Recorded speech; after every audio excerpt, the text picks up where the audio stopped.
Oh, dang. We may have spoke too soon, y'all. The deuce is in fact not loose. Now, he is on his depth chart, but we're going to take a look at this. This don't look good for Deuce Vaughn. But there are quite a few surprises on here, and all I got to say is, oh Lord, I hope we have a rookie class like the Lions did last season, where a lot of guys were contributors, because we're going to be forced to have that, or we're going to suck. Let's get right into the first depth chart for the Dallas Cowboys 2024 season. Now, I'm going to preface this by saying, I fully believe our rookies are going to show out, y'all. I think our rookies are really going to live up to the hype that we as Cowboys fans have kind of gotten ourselves up to, because we've really learned about these guys and seen what they're capable of. But the rest of the league, they ain't going to know where it hit them. And that's why the rest of the league should be very, very afraid, because we got some rookies that I think are going to be in position to make major impacts this season, and we may have guys on the same team battling for Rookie of the Year. I'm going to explain. Let's get right into this depth chart, though. First things first, wide receiver. CeeDee Lamb, Jalen Brooks is his spell man. Then we got left tackle, Tyler Guyton. There's our first rookie. He's protecting the blind side of an all-pro quarterback. He is going to have an immense amount of responsibilities heaped on those mountainous shoulders of his, and I think that just like all along, I think that he's capable of doing it, man. Some of y'all be doing too much, bro. All right, let me stop. Tyler Guyton is going to have an excellent season. Tyler Smith is our starting left guard, obviously. TJ Bass is listed as his backup. Cooper Beebe, another rookie, our third-round draft pick out of Kansas State. Cooper Beebe, our starting center, with Brock Hoffman coming in behind him. I think Cooper Beebe is another guy he's starting to get the attention of some NFL veterans and NFL legends and pundits, because they are starting to see some of the qualities that many of us that have been diving into his film and just really diving deep on this guy. Pause. You know what? I'm grown. I ain't got to pause. No pause! Take that pause back.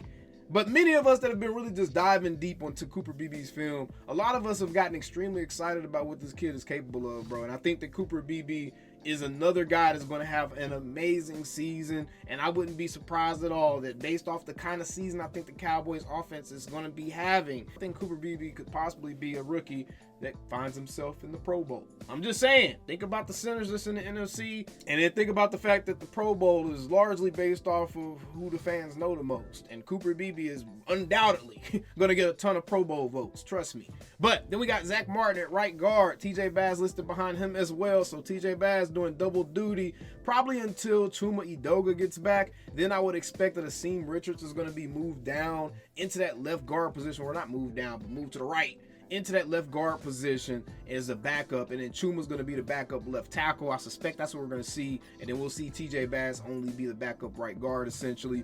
Then we have Terrence Steele and Matt Let's-Go listed as his backup. At tight end, we have Jake Ferguson. Then we have Luke Schoonmaker, something interesting.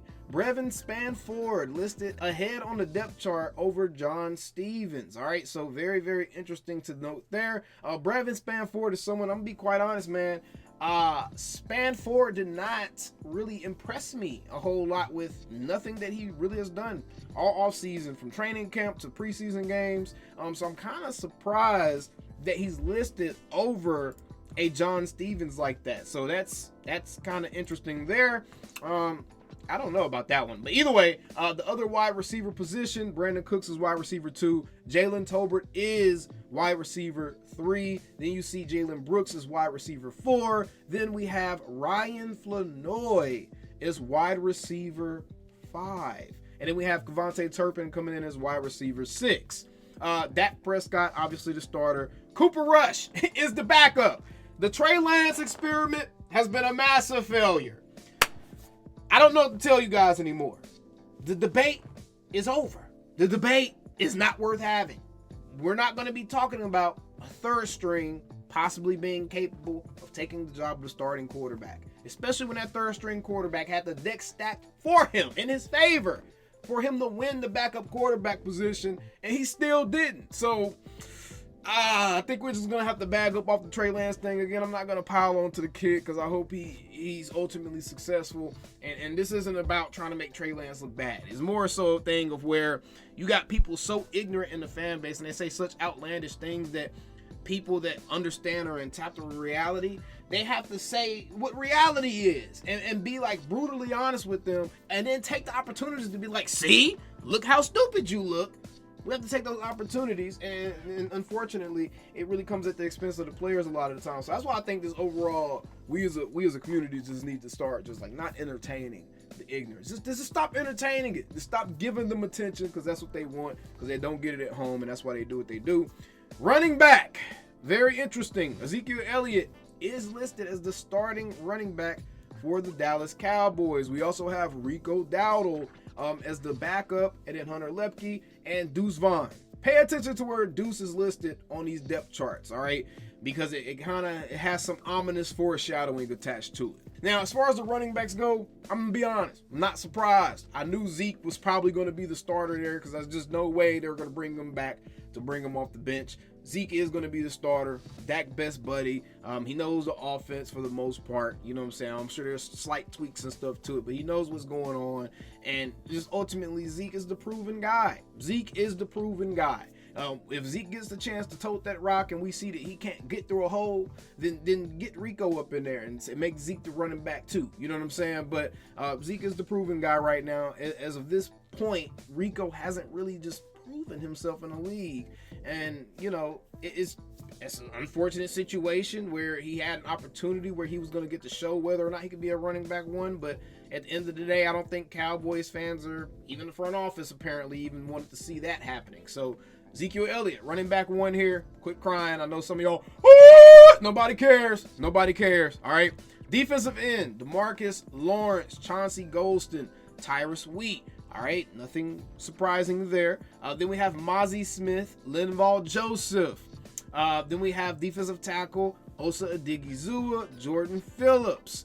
The other defensive end spot, we have Micah Parsons and Marshawn Nealon. Now, something very interesting that you may notice from this depth chart is the Cowboys are light at linebacker. The reason that is interesting is they're light at linebacker, but technically they have more defensive ends than what they need, and that's because Micah Parsons is going to be moving around a lot, y'all. That's what this depth chart is showing me right now, is that Micah Parsons is going to be moving around a lot, because essentially the Cowboys have 5 linebackers on the roster, and they have 3 linebackers starting, right? So somebody doesn't have a backup. That's because one of them guys is going to be going to the bench here and there. It's probably going to be Damone Clark for the most part. It's probably going to be Damone Clark going to the bench when it's time to go to the bench.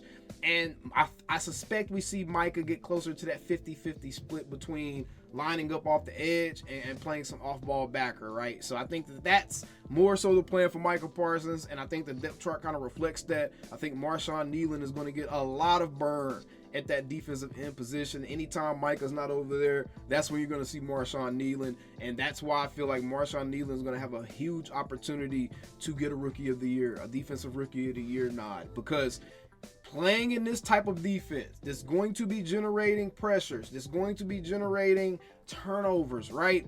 He's going to be a recipient of a ton of one-on-ones. He's going to be a recipient of a ton of just chaos going on with Micah Parsons being moved around and Mike Zimmer just being the mastermind behind all this, right?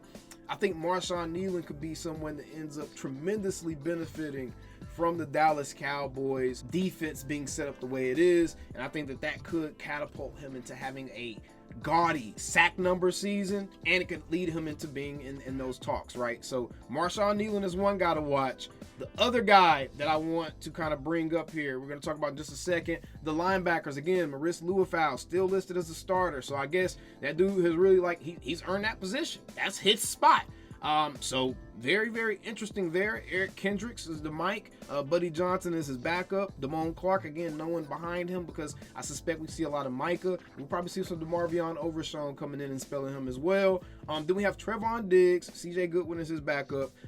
Jordan Lewis is our nickel corner, and Israel Mukuamu is his backup. Kalen Carson is the other guy that I feel like could potentially set himself up to have a tremendous season and put himself in a situation where he could possibly be in the running for that Defensive Rookie of the Year award. I wouldn't be surprised at all if we have 2 rookies on our team battling it out for that award, because he's going to be a starter and he's going to be one of our starting DBs. And again, with the way this defense is set up and Micah chasing the quarterback around and errant throws being thrown and Kalen Carson, if he shows up the way he has been, if he lives up to his nickname, seatbelt, and his hands ain't made of stone, he should have a lot of opportunities to really kind of be a Deron Bland 2.0 and shock everyone. So Kalen Carson, Marshawn Nealon, I would not be surprised at all if those dudes' names are in the running for Defensive Rookie of the Year by the end of the season.